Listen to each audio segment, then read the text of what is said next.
হযরত শাহজালাল আন্তর্জাতিক বিমানবন্দরের ভেতরের চিত্র দেখে বোঝার উপায় নেই এটি আদৌ কোনো আন্তর্জাতিক বিমানবন্দর নাকি কোনো লোকাল টার্মিনাল। অব্যবস্থাপনা, বিশৃঙ্খলা আর যাত্রী ভোগান্তির চিত্র যেন এখানে নিত্যদিনের বাস্তবতা। অনেকের চোখে এই বিমানবন্দর এখন পাবলিক হাসপাতাল কিংবা ব্যস্ত বাস টার্মিনালের মতোই। বিমানবন্দরের ট্রলি না পাওয়া, লাগেজ সংগ্রহে দীর্ঘ অপেক্ষা, অগোছালো লাইন আর চরম বিশৃঙ্খলা সব মিলিয়ে যাত্রীদের দুর্ভোগ যেন শেষই হচ্ছে না। একাধিকবার অভিযোগ জানানো হলেও কার্যকর কোনো সমাধান দিতে পারেনি কর্তৃপক্ষ, বরং অভিযোগ দায়ের করাটাই হয়ে উঠেছে জটিল ও বিড়ম্বনার।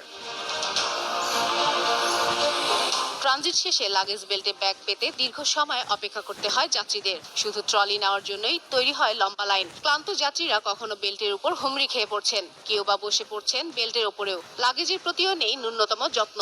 ব্যাগ ওঠানো ও নামানোর কাজেও স্পষ্ট অপেশাদারিত্ব। এই চিত্র বারবার উঠে এসেছে সামাজিক যোগাযোগ মাধ্যম ও গণমাধ্যমের আলোচনায়। সম্প্রতি তারিক হাসান নামের এক যাত্রী বিমানবন্দরের ভেতরে কিছু ভিডিও ফুটেজ শেয়ার করে ক্যাপশনে লেখেন, বাংলাদেশ কপালপোড়া জাতির এক অনবদ্য দেশ। আর তার এই ক্যাপশনে যুক্ত করা ভিডিওগুলোতে আরো স্পষ্ট হয়ে উঠেছে যাত্রী ভোগান্তির বাস্তব রূপ। হাজার হাজার টাকা খরচ করে আন্তর্জাতিক ভ্রমণ করেও বিমানবন্দরে এসে যাত্রীদের মিলছে না ন্যূনতম স্বস্তি। সুষ্ঠু ব্যবস্থাপনা নিশ্চিতে এখন পর্যন্ত সরকারের পক্ষ থেকেও দৃশ্যমান কোনো পদক্ষেপ নেই। যাত্রীদের এই দুর্ভোগ আর কতদিন চলবে, আর আন্তর্জাতিক অঙ্গনে এর কী ধরনের নেতিবাচক প্রভাব পড়বে তা নিয়ে উদ্বিগ্ন সংশ্লিষ্টরা।